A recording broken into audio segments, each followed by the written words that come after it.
Imagine a time when the world's most powerful empire was led not by tyranny or chaos, but by wisdom, justice, and vision. From 96 to 180 CE, Rome experienced its golden age under the reign of the five good emperors: Nerva, Trajan, Hadrian, Antoninus Pius, and Marcus Aurelius. These leaders transformed Rome into a beacon of stability, prosperity, and enlightened governance. But how did they rise from the ashes of a tyrant's rule, and what made their leadership so extraordinary? Join us as we dive into the era that set the gold standard for empire building and explore the secrets behind their lasting legacy. Nerva. He's not the first name that comes to mind when you think of Roman emperors, right? But this often overlooked leader played a pivotal role in shaping one of the empire's most prosperous eras.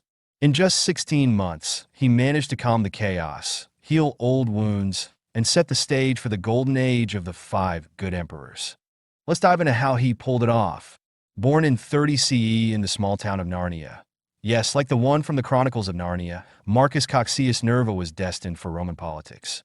His family was well-connected, with ties to the Julio-Claudian dynasty, which opened doors to powerful roles. Over the years, Nerva proved himself as a capable statesman, serving as consul under Emperors Nero and Domitian. But unlike many who rose to power in Rome, Nerva played it smart. He kept a low profile, avoided controversy, and navigated the political minefields of the time. When Domitian's autocratic rule ended abruptly, thanks to an assassination in 96 CE, the Senate turned to Nerva. He wasn't a flashy choice, but he was the right choice, a steady hand to guide Rome through a turbulent moment. Taking over after Domitian was no small task. The Senate was resentful, the military was restless, and the people were weary.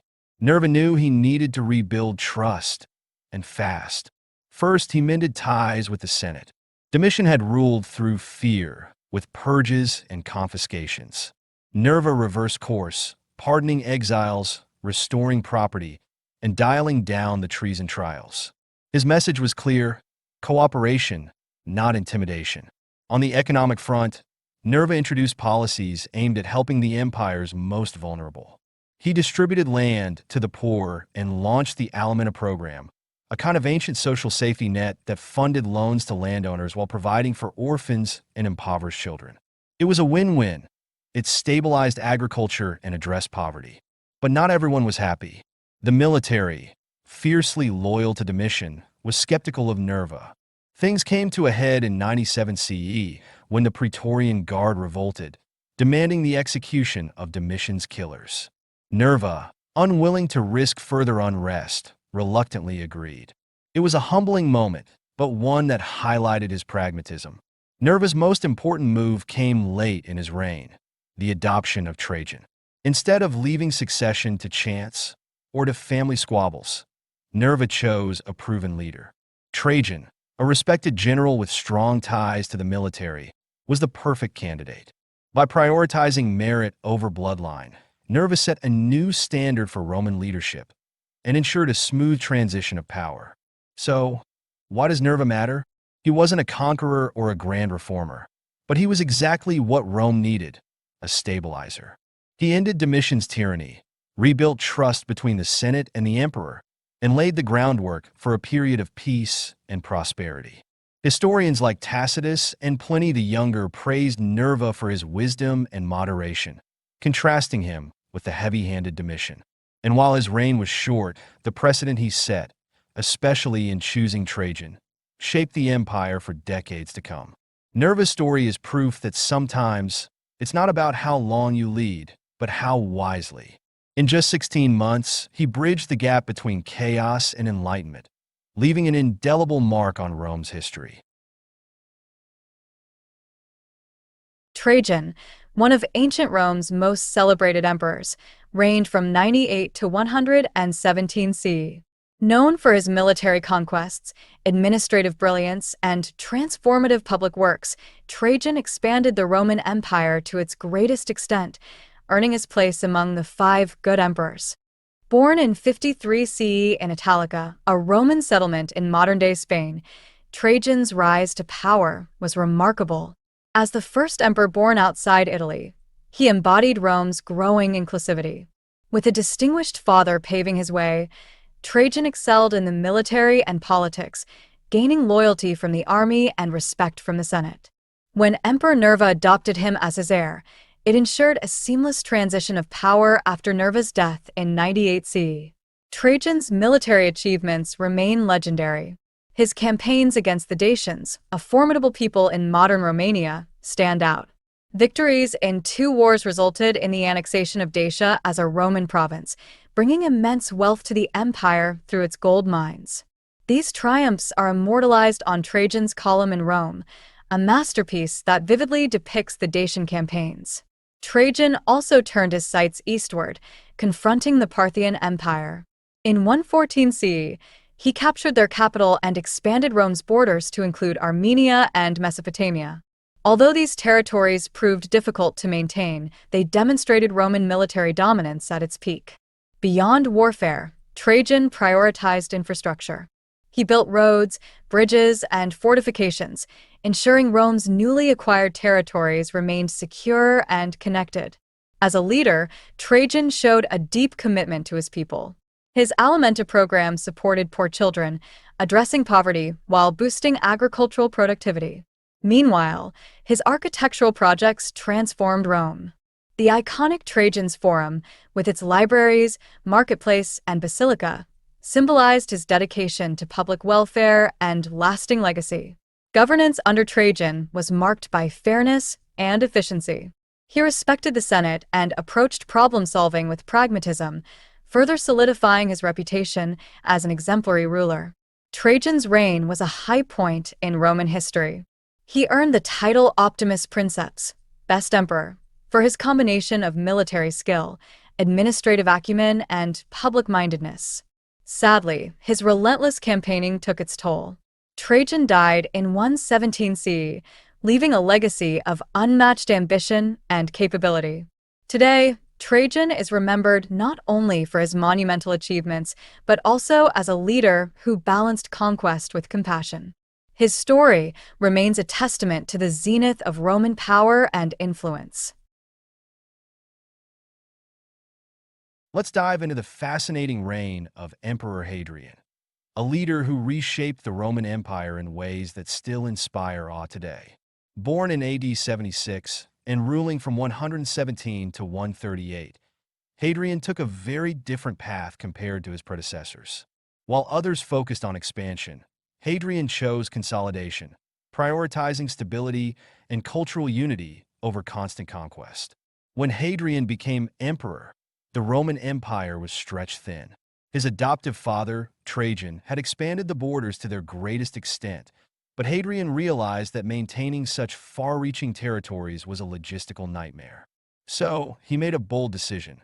He pulled back from some of Trajan's conquests in the east, like Mesopotamia and Armenia, to secure more defensible borders.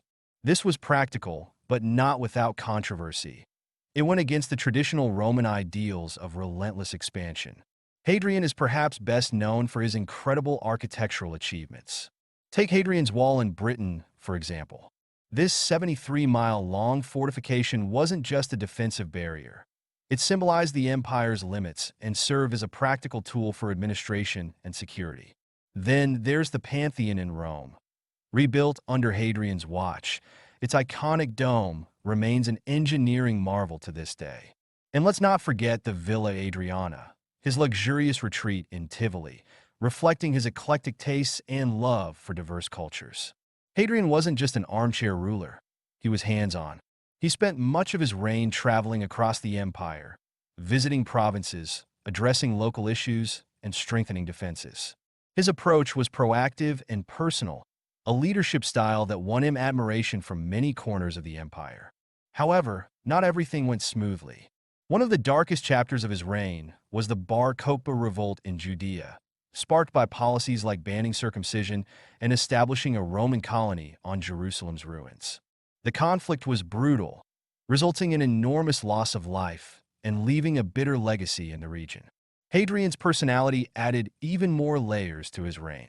He was deeply intellectual and had a passion for Greek culture, earning him the nickname Greculus, Little Greek. But he could also be temperamental and autocratic, often clashing with the Senate as he centralized power in the imperial court. This mix of brilliance and abrasiveness made him a complex and sometimes divisive figure.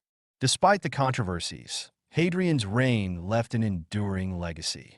His focus on strengthening and unifying the empire helped preserve its resources and stability for years to come. His architectural projects continue to captivate us, showcasing a blend of practicality and artistic ambition that defined the best of Roman ingenuity. In many ways, Hadrian redefined what it meant to lead. He wasn't perfect, but his combination of vision, intellect, and administrative skill set a standard that few emperors could match. Today, his reign is remembered as a transformative era in Roman history, one that still resonates in the monuments and ideas he left behind. Antoninus Pius was the kind of ruler every empire dreams of: steady, fair, and focused on the greater good. From 138 to 161 CE, his reign marked one of the most peaceful and prosperous times in Roman history. He didn't chase glory on the battlefield or expand the empire through conquest. Instead, he chose a path of stability, reform, and good governance, and the results spoke for themselves. Let's start with the peace. Under Antoninus, Rome enjoyed a rare period of calm. There were no major wars, but that wasn't because he avoided challenges. He used diplomacy and smart strategy to secure Rome's borders, even constructing the Antonine Wall in Britain to strengthen its defenses. By steering clear of costly military campaigns, he saved resources and invested them where it mattered, at home. This stability carried over to the economy. Antoninus was careful with Rome's finances. He kept taxes low, avoided tampering with the currency, and made sure the empire's wealth was managed responsibly. This created the perfect environment for trade and agriculture to thrive. And let's not forget his infrastructure projects: roads, aqueducts, and public buildings. All of these helped keep Rome running smoothly and made everyday life better for its people. But Antoninus's impact wasn't just about peace and prosperity. It was about fairness too.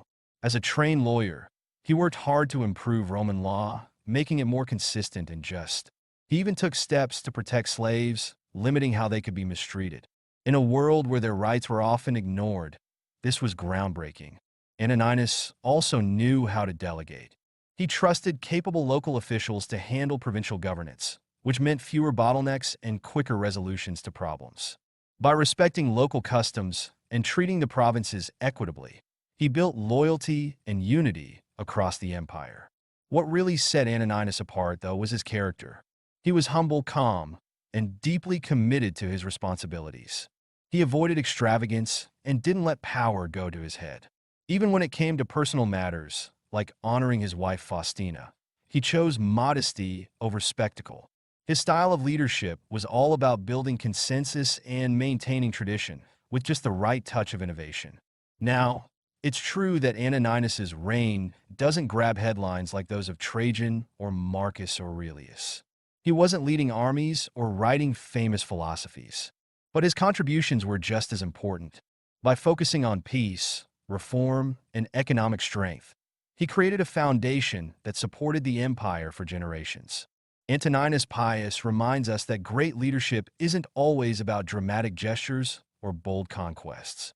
Sometimes it's about staying steady, putting the welfare of your people first, and quietly ensuring everything works as it should. And for that, his legacy endures as one of Rome's finest emperors. Let's talk about one of history's most fascinating figures, Marcus Aurelius, the Roman emperor who ruled from 161 to 180 CE. He wasn't just a powerful ruler, he was a philosopher at heart, a rare blend of political authority and deep, reflective thought. Known as the Philosopher King, Marcus Aurelius showed us how Stoic philosophy could shape leadership, decisions, and even personal growth during some of Rome's toughest years. His personal journal, Meditations, offers an intimate look into his thoughts. It's not just the musings of an emperor, it's a guide on how to live with purpose and principle while managing the pressures of ruling a vast empire. Marcus was born on April 26, 121 CE, into an influential Roman family. From an early age, his education was shaped by some of the greatest minds of the time, including the Stoic philosopher Junius Rusticus. This early exposure to Stoicism, a philosophy focused on reason, self-discipline, and living in harmony with nature, profoundly influenced his worldview. His path to power began when Emperor Hadrian arranged for him to be adopted by Antoninus Pius, the sitting emperor. Marcus was carefully groomed for leadership, eventually ascending the throne in 161 CE alongside his adoptive brother Lucius Verus. As emperor, Marcus Aurelius lived and ruled by Stoic principles. To him, power wasn't a privilege, it was a responsibility. He believed in serving the greater good, staying grounded, and accepting life's challenges with resilience. In Meditations, he reminds himself, and us, of life's fleeting nature. One poignant line reads, "Remember how brief is the sum of being which remains to thee, live as on a mountain." For Marcus, leadership wasn't about clinging to power, but embracing virtue and justice. His reign was far from easy. Persistent wars, a devastating plague, and political unrest tested his resolve. Yet, he faced these crises with a Stoic mindset, calm, rational, and focused on solutions. Take the Marcomannic Wars, for instance, a series of battles along Rome's northern borders. Marcus fought not out of ambition but to protect Rome and maintain stability. Even in war, he sought fairness and peace, showing restraint when others might have chosen aggression. Then came the Antonine Plague, a deadly epidemic that swept through the empire. Instead of retreating or pointing fingers, Marcus took charge, working tirelessly to keep Rome functioning. He showed us what it means to lead with courage and compassion, even during unimaginable hardship. What made Marcus truly remarkable was his consistency. He didn't just preach humility and self-discipline, he lived it. While many emperors indulged in luxury, Marcus led a modest life. He listened to his advisors, valued reason over emotion, and always put the needs of the people first. One of his most famous quotes sums up his approach perfectly. "Waste no more time arguing about what a good man should be. Be one." These weren't just words to him. They were a way of life. Marcus Aurelius passed away in 180 CE, but his influence endures. His reign reminds us that true leadership isn't about power or prestige. It's about justice, rationality, and serving others. His personal reflections and meditations continue to inspire leaders, thinkers, and anyone striving to live a life of purpose. Though his time as emperor had its struggles, Marcus Aurelius left behind a legacy that shines through history, a testament to the power of philosophy in guiding not only a ruler but anyone seeking to navigate life with integrity and wisdom.